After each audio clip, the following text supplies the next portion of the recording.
right, good morning, folks. Welcome.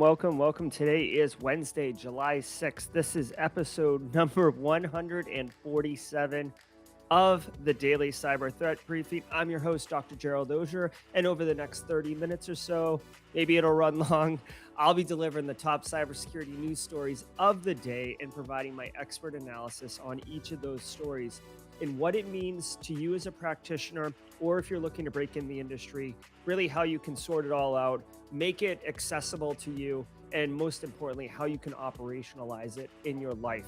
Shout out and thanks to this stream sponsor, Barricade Cyber Solutions. Cyber criminals have stolen your company's data and derailed your business operations, which absolutely sucks. Barricade Cyber Solutions will help you resolve this ransomware attack and get your business back on track. Eric Taylor, CEO of Barricade Cyber Solutions, great friend of the Simply Cyber community. He's often in chat in here. So if you don't have a break glass in case of emergency solution, in case you guys get hit with ransomware at your work, consider just having an exploratory conversation with Eric and the Barricade Cyber Solutions team, because that's what they do and they're very good at it. I want to remind you, if you hold a professional certification that requires CPEs or CEUs, some people call it. I don't know if that's like a international thing, like CEUs versus CPEs, but basically if you have to stay sharp in order to maintain your certification credentials, know that the Daily Cyber Threat Briefing is worth half a CPE per episode. So right now, you're getting half a CPE. So just make sure to document literally the easiest, and I would argue one of the most enjoyable ways to get CPEs. All you have to do is say good morning. I see Laura Alston on YouTube just said good morning. Guess what? If Lauren books this as a half CPE, there's unmistakable evidence that she was here. But if you have a pseudonym like Cracking Me Up's always here. Good to see you, Cracking Me Up. May want to drop a good morning. This is, Tom Pine or whatever. Unless you have some way to trace that you are Cracking Me Up across other social mediums. And then, you know what? It's on the auditor to piece it together and make that argument. Either way, absolutely love it. If you are live, I see 59 of you, 62 of you stacking up in here. Thank you so much for being here today, going with the red, which I will explain later. If you are on replay, hashtag team replay, couple things for you. First of all, absolutely thank you for catching the stream on replay. I know it can be tough to hit it live, but it is good. I do want to give some love to my hashtag team replay brethren. Here we go. Check this out. Look at this, right? Hashtag team replay. Keeping it spicy. Got some merch. Big fan. I love this shirt, by the way, guys. Super comfy, but I just think it's cool. I designed it, so your your mileage may vary on whether you think it's cool or not, but I thought it was kind of cool. I stay spicy. This was shout out to the squad members. I actually got some feedback from the squad on Discord as to some of the inputs for this. So if you are hashtag team replay and you want to get this, definitely check it out. Oh, actually, if you want, hold on. If you are interested in this, I'll just tease this. Well, let me finish the intro and then I'll show you what's up. If you are watching on replay, hashtag team replay, then you know the routine, guys. You can jump right to when we start. When this screen changes to news, that means we're news people. But for the next minute, 2 minutes or whatever, I love saying hi to everybody. And I have a couple like production notes that I need to share with everybody. So let's say good morning to everybody and have a good time. So if you do !merch in chat right now, I've got a link to it already. But what I want to show you is, let me show you this really quickly. I set this up. So hold on, what is this? Yeah, I set this up. So if you are interested, I don't really, if you've been around for a while, I've been doing Simply Cyber for like almost 3 years. I don't push merch really, but if you are interested in getting it, I set it up so it's 15% off. I don't really have a lot of control over promotions, but I was able to activate one. So it's 15% off all purchases through Sunday. Today is Wednesday, so through Sunday. So if you do !merch, it will take you directly to this. I have a couple different shirts and stuff like that. There's the Simply Cyber ones, obviously. You can see right here, it says 15% off. But you can see there's an I Heart NIST one. Jack Scott suggested that. and then the classic Simply Cyber one that I always wear. So if that's something that's interesting to you, check it out. Like I said, I think it's a really comfortable shirt, and I think it looks cool too. So that's the deal. And enjoy that 15% off. Again, I'm still new to kind of like the merch scene and like shirts and all that stuff. I used to have a different supplier, but they would take like 5 weeks to ship a shirt. I'm like, seriously, nobody's got time for that.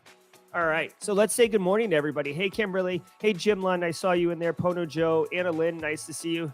Josh Mason. Good to see you. Yeah, for those on LinkedIn, we are pushing to several different platforms: Twitch, Twitter, LinkedIn, YouTube. The richest experience is on YouTube. I'm sorry, LinkedIn doesn't have a lot of integration available. So if you do simplycyber.io/streams, yeah, a Carl shirt, I could work on that. That's actually really, really good. simplycyber.io/streams. I don't know if you're seeing that. You can see it right there on screen if you're watching on LinkedIn.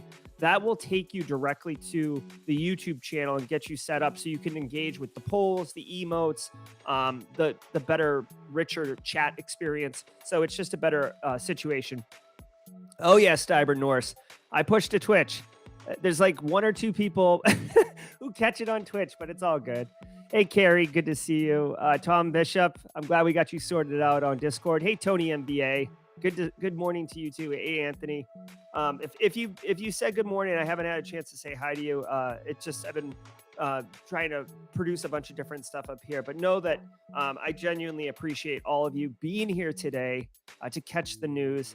Aaron KG, I think Aaron KG is actually going to be coming. If it's the same Aaron KG from Discord, I'm trying to work on a how to break into cybersecurity if you are a long haul tractor trailer driver, which I know is a super niche video, but it's surprising. Like I've had a lot of truck drivers or long haul tractor trailer drivers reach out to me and ask me how to do this. So obviously there's an interest there. And I like to serve the community, obviously. Hey, Cyber Dad, Shane Prevost, if you're in here, Eddie Del Castillo, Matthew Dimmick, always good morning. Good morning. All right, what's up, Brent Gurry and Matt Mears, if you're in here on chat. Guys, we're going to get into it. Final thing, stay with us for today's episode because all week we are raffling off a full practical ethical hacking course, the complete course from TCM Academy. This course is awesome. I've bought it multiple times. I've taken it. It is a delight. And Heath Adams, Zach Hill over at TCM Academy have donated 2 vouchers every day this week to raffle off. And bonus, Kimberly McKnight, who was our lucky winner yesterday, has access to it. So she threw her voucher back into the pile. So we're actually offering 3 today, 2 compliments at TCM Academy and 1 compliment of our good friend, Kimberly McKnight. All right, guys, let's get into the news and see what's cracking on the cyber front. From the CISO series, it's cybersecurity headlines. It's Wednesday, July 6th, 2022. Hacker claims to have stolen personal data of 1 billion Chinese citizens. Last week, an individual using the alias China Dan posted on a hacker forum that they obtained 23 terabytes of personal information of 1 billion Chinese residents. China Dan claims that the data was exfiltrated from a Shanghai National Police database and includes names, addresses, birthplaces, national ID numbers, mobile numbers, and criminal records. China Dan shared a sample of the records on Breach forums where the data is being sold for 10 Bitcoin, equivalent to around $200,000. Binance CEO Chao Changpeng tweeted that the company detected a large-scale data breach of an Asian entity, which he claims was caused by a developer who accidentally leaked credentials via a tech blog on CSDN. The data breach, which remains unconfirmed, would be one of the largest ever recorded. Okay, so I thought I had a handle on this story right up until the very end. Billion people. That's no that's no short supply of of information, 1 billion people's information leaked. Okay. So, OPM was breached a couple years ago. Equifax was breached. So, there's been massive, massive data breaches. This one right here, China Dan is going to sell this for 10 Bitcoin. Now, one of the I guess from a cyber criminal's perspective, one of the best things about digital assets is that you can sell it multiple times, right? It's not like, whatever, a scooter where you sell it once and that's it, or a computer or a French press. With digital assets, you can sell it again and again and again. So this individual is going to try to cash out. 10 Bitcoin sounds like a lot, but apparently 10 Bitcoin is only worth 200,000. The value must be going way down. So they're making a play for that. Now, you might be asking, like, what is the value of all this information? Guys, with spear phishing, with phishing in general, you can target people. You can use the information as data enrichment. So if you say you have a list of people who are investing in XYZ crypto, right? Well, maybe you cross reference that with this list, and all of a sudden now you have a much more enriched data set in order for which to target those individuals and or brute force password guessing, identity theft, etc. Right? You can do a lot with this, right? Guys, data enrichment is legit, right? So I say this all the time. I feel like this should be a shirt or at least a sticker. Data is the new gold. And like at this point, it's not even the new gold, it's just gold. Data is where it's at. That's why the 3 big tech companies in the world, their biggest export is data. It's our data. It's person data. Okay, so this data is going to have a lot of value. The final thing I'll say about this is the thing that threw me for a loop is how this data was got. So this individual, it says in the article something about like a misconfigured Elasticsearch, but then in the podcast, the guy said something about a tech blogger who posted to some blog site. Long story short, it sounds like a misconfiguration of some sort, and you've got to be careful. Like, listen, here's something that okay, all right, I guess I've either had enough coffee or the first story is just lighting my fuse. But check this out. Here's my thing. Mild spice, okay, guys? This is like crushed red pepper level spice. Listen, I get that we're like tech and we're all living digital and everything like that, and you want to move wicked fast and super agile. Okay, that's cool. But dude, you have to have some level of control in your operation. You can't just be like guns blazing, shooting from the hip on a train bound for glory, right? You've got to do things in an organized operational fashion. And people don't want to hear it because they're like, "Oh, like you're crushing my creative juices." It's like, yeah, I get it, but why don't you go write it in a notebook, and then when we're ready, you can put it in digital instead of just like firing it off. Okay, so and like I'm crapping on the blogger here, but in reality, it's like the IT infrastructure people behind it.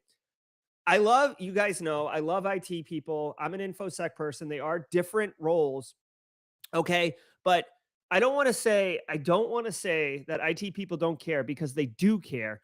But oftentimes it's like, oh, hey, can you post to the blog? Yes, I can post to the blog. All right, well, my job's done here. And it's like, well, did you do all the checks? Did you follow the checklist? No, I don't need to, because I've rolled out 50 of these blogs. I'm good. It's like, well, there's a reason we wrote a checklist, right? There's a reason the pilot does a checklist before taking off, because even the best people make mistakes. This sounds like a mistake, right? Otherwise, there'd be data breaches everywhere all the time, right? So no, it was a misconfiguration. You know, hearts and prayers to my IT people, but I'm just saying. I'm blaming you. I'm not, but I am. All right, next story. Next story. Ukrainian police take down phishing gang behind payments scam. Ukrainian police say they have arrested 9 suspected members of a phishing gang and seized computer equipment, mobile phones, bank cards, and cash from their homes. The gang disguised their phishing scam as EU Social Security payment notifications, which routed victims to malicious sites that harvested their bank account details. Analysts say more than 5,000 citizens were defrauded out of a total of 100 million hryvnias, equating to $3.38 million. If found guilty, the suspects faced up to 15 years in prison. Good. Good. Okay, so this is disgusting. This pisses me off. But like, Here's the thing, y'all. This pisses me off, but at the same time, like part of me, it's either because I'm truly human or I'm emotional, but like this pisses me off, and at the same time I can empathize. Okay, Ukraine is being like Ukraine's under attack, right? So the citizens are definitely getting hammered, and not in like the Las Vegas 2 a.m. way. Like they're just getting crushed. So this phishing gang is defrauding UK citizens with and the phishing hook, which is deplorable, is they're sending them fishes saying, "Hey, here's some European Union support. Like, go to this resource page. You can get money or food or yeah, weapons or a safe passage or whatever it is." And that's what makes it deplorable. Can you like?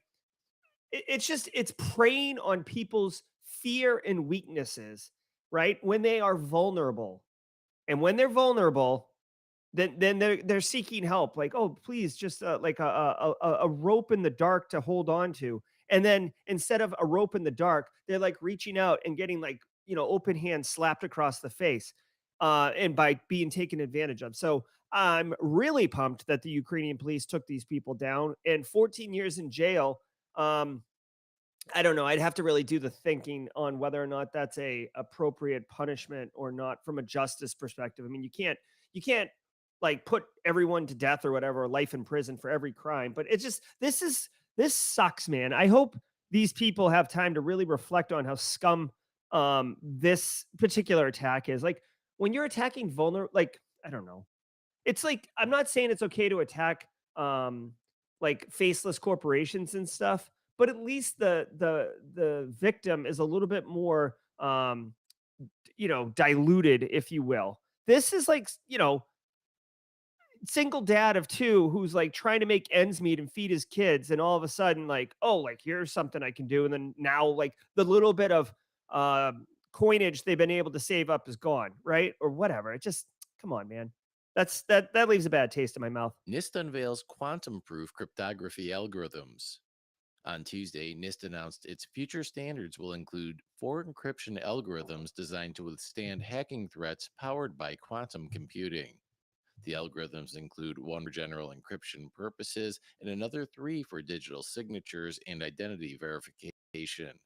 All algorithms under final consideration met baseline security standards, and the choice came down to small differences in criteria such as speed and ease of use. NIST expects to select at least one more general use algorithm to include in its standards, due for release by 2024. Wow. Okay. So I'm not going to spend a lot of time on this because I do try to not spend a lot of time on math, math or crypto. Um, but we know quantum's coming. I'm not surprised, and I'm happy to hear that NIST is working on new algorithms that will be quantum proof, which was always the big deal, right? Like, oh, like once we get quantum, they'll be able to break encryption. When they did AES, they actually opened that up as a public contest. Raindoll, which is the algorithm underneath AES, which you'll only ever hear or see on this show or in the CISSP exam, was an open competition, right? They mentioned here that these standards are going to be selected. They could be their level of rigor and resiliency to being broken could be the same, but one's slightly faster. And when it comes to encryption, frankly, speed is a critical factor, right? That's right. That's why, even though asymmetric encryption is way more useful, secure, and depending on how you look at it, better at encrypting, we don't use it for network communication. We use asymmetric cryptography in order to establish a secure connection using a symmetrical key, because the symmetrical key allows you to encrypt decrypt much faster than asymmetrical, right? Asymmetrical is heavy math, but symmetrical is less secure, right? But if you use asymmetrical to pass the symmetrical key token or key, then you have faith that the key is secure, and then you can use it for symmetric encryption. I'm not going down a asymmetric versus symmetric lecture series right now or anything like that. Just whatever. This is good news. We're continuing down the quantum path. Yay. Google issued a patch for actively exploited Chromebug. Google celebrated July 4th by making their customers independent of a zero-day Chrome vulnerability. The tech giant issued a patch for a heap buffer overflow issue in the browser's WebRTC engine that could allow attackers to crash or even execute arbitrary code on vulnerable systems. Chrome 103 for Android and version 103.0.5060.114 for Windows and Mac fixed the issue, tracked as CVE 2022 2294. Wow. Okay. Did you guys catch that version number? It had like 25 digits. Long story short, dude, patch your Chrome. Like if you have it set up to automatically update, then you're good to go. Make sure you do it on your mobile devices, like your phones, your tablets, if I don't know if we have Chrome on TV OSs or Fire OS or anything like that, but make sure that they get updated all around, especially on your workstation. Any computer that you use to access email and financial systems, definitely update it. That's obviously right. Second thing, it's 2022. This is a heap buffer overflow. I know that like pen testers and red team people aren't doing buffer overflows in 2022 as part of their normal operation because they have a host of tools that do everything. But just know, heap buffer overflows, stack based overflows, although stacks are kind of controlled at this point, but buffer overflows can still happen, right? So don't think that they don't exist anymore and they're just like an interesting academic example. And if you don't know, like basically a buffer overflow is kind of the first attack you learn when you're starting to do pen testing. In fact, I don't know if you do, I can't remember if you do it in practical ethical hacking. I don't think you do because it's not a practical attack. But it is pretty cool because it actually shows you kind of how memory works and how instruction pointers work and all that other stuff. A little bit lower level, of understanding computer architecture, frankly, and how attacking works. But update your Google. Okay, or update your Chrome. All right, so let's help CISO Series pay their bills for a second. And now we'd like to thank today's episode sponsor, Votiro. Can you trust that your content and data is free of malware and ransomware? With Votiro, you can.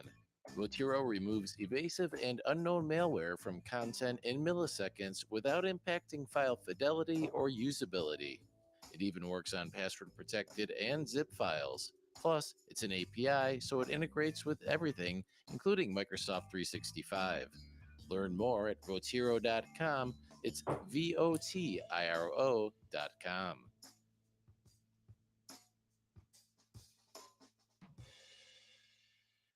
All right. So thank you everybody who is in chat and joining us both live and if you're watching on hashtag Team Replay. I do want to take a minute. We are doing a raffle today. We're doing 2 practical ethical hacking course vouchers for the whole course from TCM Academy. Compliments of them. They are partnering with Simply Cyber on this raffle. I also want to point out that Simply Cyber is now officially an affiliate for TCM Academy. I've worked with Heath for years, and now we've just kind of formalized the relationship where I will be an affiliate because I believe in the course content that he is pushing. I think actually, if you're on YouTube, there's a link in the show description below. I think I started adding that. I don't know. But check it out. Anyways, if you want to enter the raffle in order to win this raffle, we're giving away 3 today. 2 compliments of TCM Academy, 1 compliments of Kimberly McKnight. Go ahead and drop the keyword TCM. TCM. It's the same one we did yesterday. Okay. TCM in chat right now. That will enter you. That will enter you into the contest. So the letters TCM for the Cyber Mentor, which is Heath's online handle or moniker or whatever you want to call. Yeah. Okay. Yeah. There we go. I see everybody coming in. So while you guys are doing that, I want to share with you. Everybody's queuing up in the raffle over here. Why is my network going out? Okay. Hopefully you guys can see this. Later today at 11:30 a.m., I will be running a simulation in the red versus blue threat gen simulator, cybersecurity simulation platform. Today, you might notice that we are red in the background. The reason we are red is because I will be operating the red team in the simulator, and I will be specifically executing Sandworm's TTPs. Now, if you don't know who Sandworm is basically one of Russia's top tier cyber capabilities. Effectively, it's a group of individuals. There's 6 that I know of. The Department of Justice actually has indictments out for all 6 of them. Obviously, very difficult to get them. They are responsible for massive attacks on Ukrainian's electrical infrastructure in 2015. The NotPetya attack, which has a fantastic article in Wired magazine from 2017, where they did a wiper virus and it really messed things up. They have attacked the country of Georgia. There's a whole host of attacks. There's a book by Andy Greenberg, I think, on Sandworm that's supposed to be fantastic. I haven't read it myself, but if you know Sandworm, you might want to come. I will be. This will be an educational opportunity, and even though it's ThreatGen's show, I will be restreaming it onto Simply Cyber because of the educational elements in it. But I will have MITRE ATT&CK up. I've already mapped out all the in-game actions that I have access to as a threat actor to Sandworm's TTPs. So we will be following them, and hopefully we will be emulating the 2015 version of Sandworm, going after electrical infrastructure, effectively attacking and destroying human machine interfaces over a power grid. I'll bring up some news stories. If you are interested in good times, learning about cybersecurity, learning a little bit about history, and hanging out with me on stream, this is where you want to be. So go to, I think if you do hashtag ThreatGen, let me try that. I know the mods are annoyed with me and my my commands. I don't really have a consistent naming convention, but go to either !ThreatGen, which I think will come up, or it's youtube.com/threatgen. Yeah, you can see it. It just came up in chat. You can see it over there. And come hang out with me, 11:30 a.m. Eastern Standard Time. Okay, let's get back into it. Astrolocker ransomware gang shifts to cryptojacking. Hackers behind Astrolocker ransomware, which is a spin-off of Babuk ransomware, issued a statement that they are shutting down their ransomware operations and shifting their focus to cryptojacking. The gang first stated their intentions to discontinue ransomware operations back in February due to law enforcement hindering their ability to obtain ransoms from their victims. The gang noted that they were prepared to provide a free decryption tool to their victims. Google Oh to wipe no! Oh no! user Hold on. I'm location running history late. for Running late. visits to healthcare Hold on. victims. The gang noted that they were prepared to provide a free decryption tool to their victims. Okay, so a couple things here. First off, Astrolocker is moving their operations to cryptojacking. That's the key takeaway here. Obviously, the title says that. But here's the thing: the reason, and this is, guys, this is the first. Like, This is typically reserved for squad members, but I'm gonna do this right now. This is the first time that I have heard of, minus like a major law enforcement takedown, where a ransomware threat actor has openly decided to move away from ransomware because law enforcement initiatives and activities have forced them to. They're basically, their victims are not paying for a variety of reasons, but they're quoting law enforcement and they're moving from ransomware to cryptojacking. This is awesome. This is wicked awesome because that's less people being ransomware. Now, the second thing I'd like to point out is that, and this is wild, is that they are offering free decryption. So, like, they're literally stopping their ransomware operations. And if you currently are suffering an Astrolocker ransomware attacker, they will make a free decryption tool available. That's mind blowing because they don't need to do that. I mean, they're in the shadows. So they don't need to do that. They could just say £, like you can't buy a decryption, like you can't buy the tool anymore. But this is like the most efficient customer service ever. Like this is like how you actually sunset a technology. It's funny that they're doing it, and it's hard to get corporate America to do it. But like they're sunsetting it, and if you need like legacy support, they'll make that decryption tool available to you. Now, here's the other thing.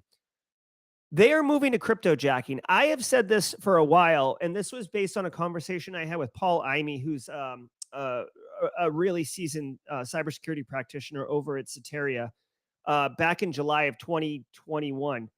If I was a threat actor, cryptojacking's where it's at, right? Like ransomware, you may get paid, you may not get paid. The chances of getting paid are going down and down and down. Once you ransomware someone, that's it. Like you shot your shot. Like that's it. With cryptojacking, you can keep milking that cow. You don't send it to the butcher. You keep milking it, milking it, milking it. A lot of times people won't even address cryptojacking, right? Like, and by the way, cryptojacking is basically where you put some type of miner on either the browser or on the operating system. And it's basically doing partial mining for you for cryptocurrency, right? If you're old enough, the SETI at Home project, the SETI folding protein, there's a folding protein project. There was the SETI at Home project. I know I'm dating myself here, but basically, you're giving time slices of your computer in order to go into a massive network of systems, right? You're distributing the processing of it and into one central thing. So the threat actors, Astrolocker, they might have 500,000 computers mining for them, right? And it's all a time slice. And I'm just telling you right now, the level of friction, the level of burden, the level of inconvenience, and most importantly, the level of risk that is presented to the victim in a cryptojacking instance is low.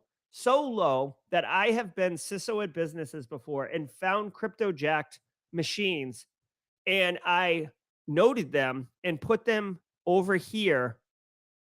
This is a back burner to deal with later because I have bigger problems over here. I have potential ransomware. I've got Carl like remoting into stuff from things he shouldn't be, right? Like I've got bigger, riskier problems. Higher risk requires more focus. Cryptojacking, it sucks, but really the burden here is like a little bit of extra cost on the electrical bill. And again, yes, there is some level of compromise, but they don't have full system compromise. It's just they're just operating a little bit inside the context of like a Chrome browser process or something like that. So I'm not saying like let everybody cryptojack everyone. I'm just saying that this is a smart move if you're a threat actor. By the way, like when was the last time you heard like law enforcement kicks down doors of cryptojacking enterprise like criminal empire, right? I'm not saying it doesn't happen. I'm just saying this is a far less risky. It's just a longer play. With ransomware, you get a quick payday. With cryptojacking, you gotta milk that cow. Gotta milk that cow. All right. By the way, can I just say really quickly too? Their decision to move to cryptojacking because law enforcement efforts. That's the sound of the police. All right, all right. I love it. I love what law enforcement's doing. Okay. Google to wipe user location history for visits to healthcare facilities and shelters. Google announced that it will automatically delete location logs when it detects visits to medical facilities, counseling centers, domestic violence shelters, abortion and fertility clinics, or addiction treatment centers. Google disables location history by default, but many users enable it to receive personalized recommendations. Even when the feature is enabled, Google will now delete logs automatically shortly after a user visits a sensitive area. Google also intends to make it easier for users to delete logs of menstruation trackers in Google Fit and Fitbit. Okay. So obviously, this is directly related to the very polarizing topic in the United States right now of the Supreme Court's decision to reverse Roe versus Wade, which basically opens the door for states to individually make legislation and law around the legality of abortion. Google's doing their part to basically help protect individuals who are going to these locations in order to seek medical assistance, medical help, medical guidance, whatever. Um, I do appreciate that they do point out that Google does not track by default and that you have to opt in. A lot of people do because of the convenience. Joe Murphy, I'd recommend you go over to the YouTube channel for Simply Cyber. It's a richer experience over here. So go to simplycyber.io/streams. That's for any of the LinkedIn users. The YouTube is a richer experience. Okay, here's my thing. Google's doing a good thing here, right? By doing this because they're trying to protect individuals from being targeted by other individuals who are taking it to the streets, if you will, and attacking either physically or psychologically individuals that are seeking this type of level of assistance. Also, they include domestic violence shelters. Thank you. Can we not make it easy for, um, like predators, whether sexual predator or just like someone who slaps around individuals, whether it's and it's not just the traditional male domestically assaulting female, right? There can be females like Johnny Depp, Amber Heard, right? There could be the reverse. There could be different relationships, right? Could be parent and children. Like there's a million different domestic violence things, but making it so those individuals cannot track you. Thank you, Google. The only thing I'll point out about this story that immediately my brain went to is like, okay, like what are they deleting? Because if you see me, like if you have access to my data for whatever reason, and you could see me moving around all day, and then all of a sudden there's like a black hole, and then you see me moving again, and like I was moving towards this location, and then it's black hole, and then you see me leaving that location. Like, what's in that location? Oh, it's a like, is it wiping all user location history or just a time-based one around the activity of that individual? That's my question, right? So if they're deleting all user location data, then that's a little bit better, but then you start losing the value. I don't know. Why can't they just provide just-in-time value based on your location versus trying to track you and whatever. Data is the new gold, right? User location data is worth money. Okay. Anyways, way to go, Google. Azure now has confidential VMs with ephemeral storage. Microsoft now allows Azure Cloud Computing Service customers to create hardware isolated virtual machines with ephemeral OS disks. The new Azure Public Preview feature keeps customer data 100% confidential since it will never be sent to remote Azure storage. Microsoft explained that ephemeral OS disks provide lower read write latency to the OS disk and faster VM reimaging. Customers will benefit from Azure hardware based trust execution environments to protect their data, which can only be processed by authorized code. Okay. So this is a pretty cool service offering. Obviously, this is going to cost more money, and there is a very specific user base that are going to be using this. Right now, Microsoft and Google and Azure, they have like their corporate private. Well, when you buy up in the cloud, right, you have a couple options. You can have servers anywhere, including international, which cost X. Then you can have US based servers only, which typically cost X or may cost X plus Y, right? Like a little bit more to ensure that you have US based only servers, right? Because maybe you don't want a country like China or in Europe because you don't want to be compliant with GDPR, right? Or whatever. There's different reasons. Then there are servers that you can get in the United States, which are even more secure, right? So it's called GovCloud, and it's basically for the US government. So FISMA stuff, etc.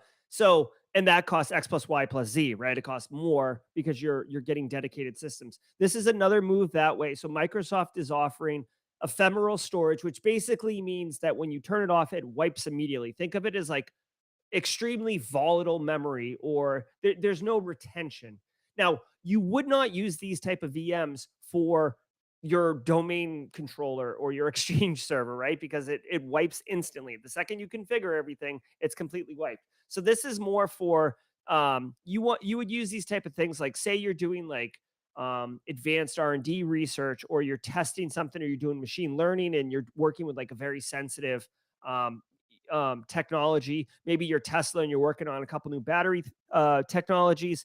Well, whatever it is, this is, I would argue, this is more for processing and doing different type of things that are sensitive for your organization, not for just normal operations and stuff like that. This helps address a lot of security controls that would exist, like, oh, like, is it properly configured? Is it, I mean, you'd still want it configured, but because it's stateless, it's not going to retain anything. So if a threat actor gets on it, they might be able to just in time take the data, but they're not going to be able to install persistence mechanisms. If they install ransomware on it, like, it's just going to shut off anyways because it was designed to be ephemeral. So this is cool, but this is I don't know. This is just like an additional feature and a nice to have for certain subset of industry segments.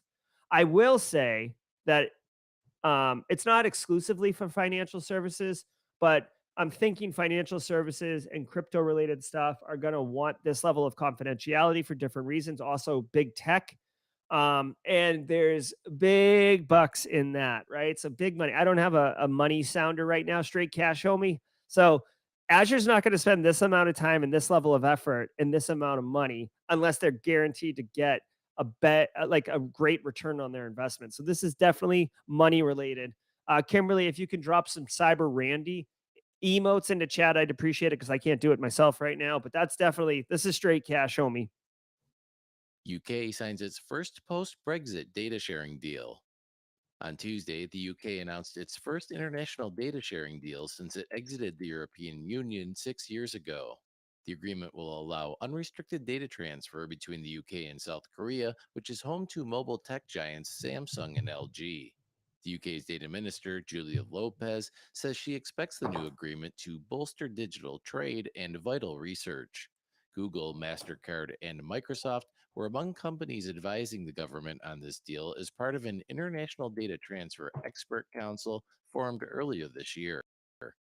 Ironically, had the UK remained in the EU, it would already have an established data adequacy deal with South Korea. And that. Okay, so this is interesting. Like, so if you're in chat right now and you are in the UK, what's up? Pip pip and all that, cheerio, right? I can speak UK.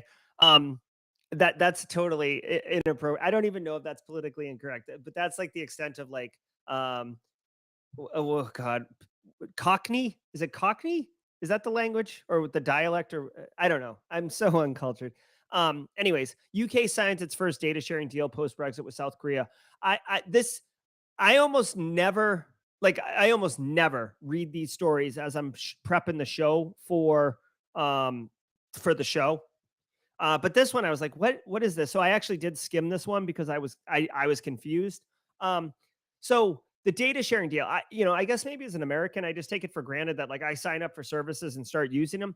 Think of this thing as like business to business at the international level. So if UK users want to use technology services, cloud-based services, leveraging IoT, whatever that goes back to South Korea, they're not able to do that right now. And the reason is because there's no data sharing agreements, right? So that's what this is. Basically, it's going to open up more opportunity and more access for UK citizens to leverage South Korean based technologies, South Korean based services, et cetera, et cetera. So, I don't know. Like, this isn't one of those things where like you turn on your computer tomorrow and you're like, oh my gosh, look at all the services. But this is, this is something. Okay. So again, I take this for granted that you can just do that. Like, global economy is the global economy, but I guess we need international laws or international data brokerage deals. A lot of GRC going on in here, a lot of lawyers going on in here. So, I'm sure it's a lot of money, but unfortunately, I can't give great expert analysis on this because it just seems like a data sharing deal. I've done probably 500 data sharing deals in my life. It's typically just so you guys know, like when you do a data sharing deal or a memorandum of understanding around data sharing, It is documentation. It's basically like a contract that's going to define what data, what systems, what entities, whether it's people or businesses, are going to have access to that data. What the entities are allowed to do with the data once they have it, i.e., can they sell it to third parties, which everybody wants to do, especially if you don't put it in the contract or the agreement. And finally, what happens if there is an active incident by both parties? Do they delete the data? Do they notify you, etc.? Oh, actually, and a sixth thing, what happens when the agreement terminates, right?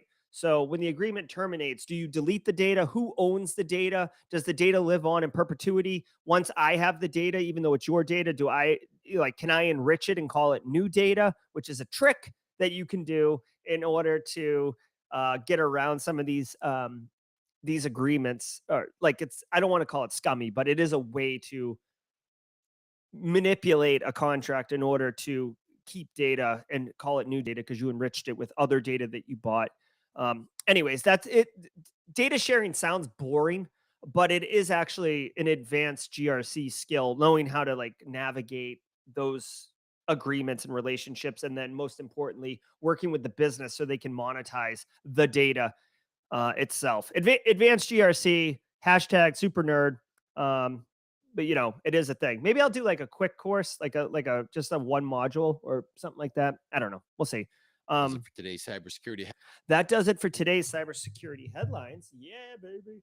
Okay, so I'd like to thank everybody for being here today. We are going to raffle off our TCM Academy. Let's see. All right. Yeah, I'm getting some pushback. I think my show description says best penetration testing, and there's been some concern around qualifying it as the best. I don't know. It's really good. It's the best I've taken to date. Okay, so let us raffle it off. A special shout out to all of you who have entered the raffle. I wish you the best. Hashtag Deem Replay. Sorry you can't participate in the raffles. Maybe I can figure out a way to do kind of like not a longitudinal raffle, but a raffle that goes over like 5-day period or something like that. So the Team Replay people can not only have sick t-shirts, but they can also participate in the raffles. Shout out to Kimberly McKnight for donating her raffle winnings from yesterday back into the pot. All right, so let's get into it, y'all. Ready? First winner coming up hot. Our first winner is William Waringa. William Waringa. Good job, William. Connect with me on Discord to to basically find out what we're doing here for your winnings. All right, let's pick our nest. Let's pick our next winner. Nick Haggis. Nick Haggis. Love it, Nick. Can't tell what that is behind you, whether that's a camera tripod or like a hunting stand. But congratulations, Nick. He's been subscribed since August of 2021. So long-time supporter, Nick. Congratulations. Love it. All right, guys. Finally, our Kimberly McKnight prize. Let's go, Kimberly. Our winner is Chinadu. Chinadu. Squad member, mind you. Squad member, Chinadu. Great.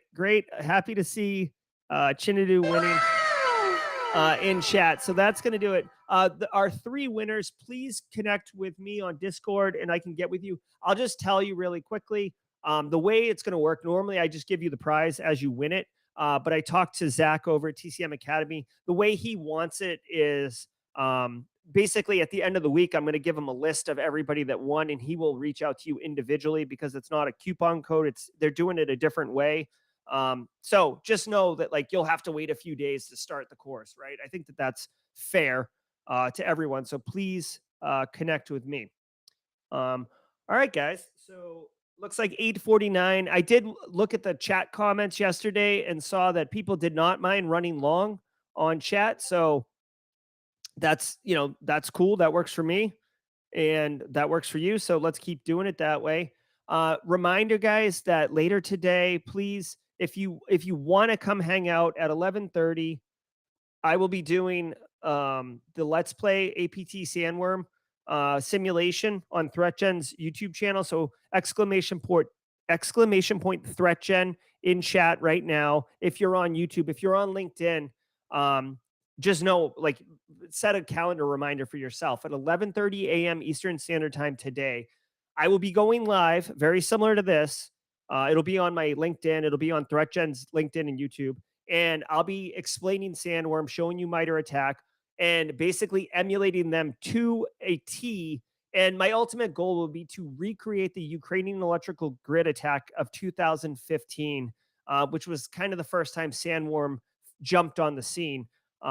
So there is no on-site attack going on with this one. It's straight OSINT, it's lateral movement, it's establishing Trojans for persistence, scanning through in the network, finding the HMIs, detonating the HMIs, a lot of data exfiltration and harvesting of credentials. So if you love cybersecurity, you're going to love this, I guarantee you. So definitely check that out.